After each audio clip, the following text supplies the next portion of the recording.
और इसी बीच सीधे लिए चलते हैं आपको लखनऊ, जहां पर डॉक्टर राम मनोहर लोहिया विश्वविद्यालय का चतुर्थ दीक्षांत समारोह आयोजित किया जा रहा है। यूपी सीएम योगी आदित्यनाथ आपने दीक्षांत संबोधित कर रहे हैं। कुलपति doctor Ram Manohar Lohia national law university के द्वारा दिए जा रहे उस उपदेश को सुना होगा, जिसमें उन्होंने भारत की प्राचीन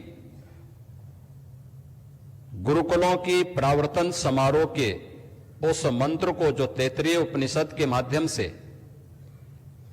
भारत के हर एक स्नातक के लिए अनिवार्य था, और उसके पहले दो शब्द बहुत महत्वपूर्ण हैं कि सत्यम वद धर्मम चर,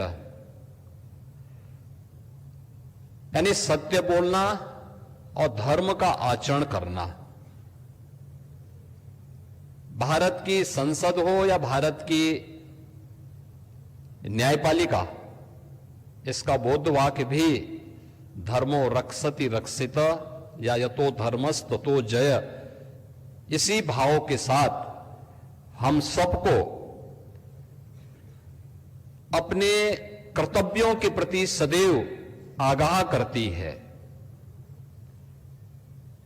यह धर्म हमारे लिए जीवन पद्धति का हिस्सा है। उपासना सबकी अपनी अपनी अलग होगी, उसका आस्था का विषय है, लेकिन जो हमारे कर्तव्यों के प्रति हमें निरंतर प्रेरित कर सकें, उस धर्म के बारे में यह दीक्षा उपदेश यहां पर आप सबने प्राप्त किया है। ये मेरे लिए महत्वपूर्ण है कि हम चतुर्थ दीक्षांत समारोह में आज यहां पर इस लॉ यूनिवर्सिटी के, जिसकी अपनी एक प्रतिष्ठा है, यहां के इन सभी उपाधिधारक छात्र छात्राओं को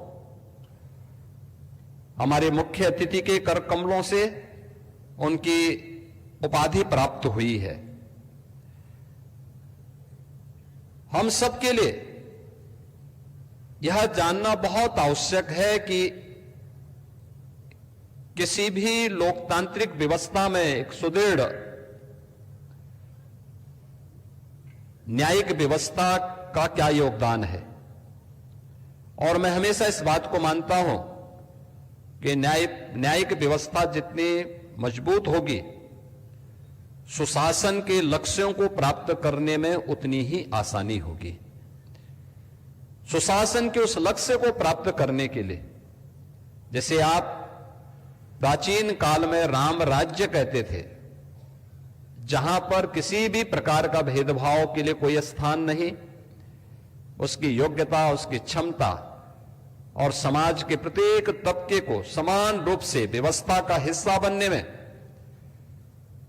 किसी भी प्रकार की कोई समस्या न खड़ी हो, उस अवधारणा को सुशासन के माध्यम से ही प्राप्त किया जा सकता है। और उसी को ध्यान में रख करके आज हम सब लोगों ने इस व्यवस्था को और सशक्त बनाने की दिशा में कार्य प्रारंभ किया है। मुझे बताते हुए प्रसन्नता है कि उत्तर प्रदेश के अंदर विश्वविद्यालय और महाविद्यालयों में हम लोगों ने छात्रों को डिजिटल प्लेटफॉर्म्स, ई कोर्ट प्रणाली, अल्टरनेटिव डिस्प्यूट रेजोल्यूशन और साइबर लॉ जैसे उभरते हुए क्षेत्रों में भी प्रशिक्षण की विशेष व्यवस्था की है। आर्टिफिशियल इंटेलिजेंस और डिजिटल एजुकेशन की उपयोगिता आज के परिप्रेक्ष्य में कैसे आगे बढ़ सकती है, यह और उत्तर प्रदेश के अंदर जो हमारा न्यायिक प्रशिक्षण और अनुसंधान संस्थान है, उसमें भी नए हॉस्टल, स्पोर्ट्स कॉम्प्लेक्स और आधुनिक प्रशिक्षण कक्षों के निर्माण को भी वहां पर कराया जा रहा है। न्यायिक अधिकारियों प्रोसिक्यूटर्स, पुलिस और प्रशासनिक अधिकारियों का भी निरंतर प्रशिक्षण और उनके स्किल डेवलपमेंट के लिए भी सरकार पूरी प्रतिबद्धता के साथ कार्य कर रही है। यह हमारे लिए गौरवशाली है कि इस देश ने आजादी के अमृत महोत्सव वर्ष के उपरांत अमृत काल के प्रथम वर्ष में 3 नए कानून, जिनकी धारणा ही न्याय है, उसे लागू किया है। ये 3 नए कानून भारतीय न्याय संहिता, भारतीय नागरिक सुरक्षा संहिता और भारतीय साक्ष्य संहिता, इन्हें सफलतापूर्वक लागू करने में आज पूरा देश तेजी के साथ आगे बढ़ा है।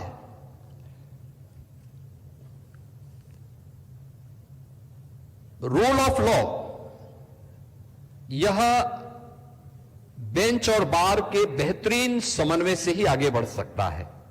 जब हम बेंच की बात करते हैं तो यह सामान्य रूप से एक आम मानविकी के विवेक का प्रतीक है और बार हम सबकी संवेदना का। ये विवेक और संवेदना में जब समन्वय होता है तब हम रूल ऑफ लॉ की परिकल्पना को साकार मूर्ति रूप के रूप में, उसको मूर्त रूप से देख पाते हैं।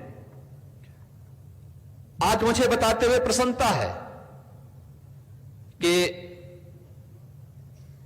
इसमें बेहतर समन्वय हो, इसके लिए हम लोगों ने उत्तर प्रदेश में इंटीग्रेटेड कोर्ट कॉम्प्लेक्स बनाने प्रारंभ किए हैं। 10 जनपदों के लिए एक साथ हम लोगों ने धनराशि भी इसके लिए जारी की है, जिसमें एक ही कैंपस में सभी प्रकार के कोर्स, जिले स्तर के सभी कोर्स होंगे।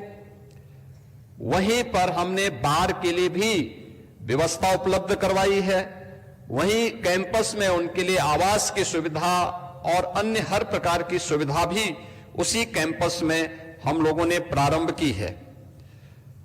इसके साथ ही जो जनपदीय न्यायालय हैं, उनमें भी मुझे इसको बात को देख करके कभी कभी बहुत होता था कि हमारे जो डिस्ट्रिक्ट जजेस थे, उनके चेंबर में एसी नहीं था।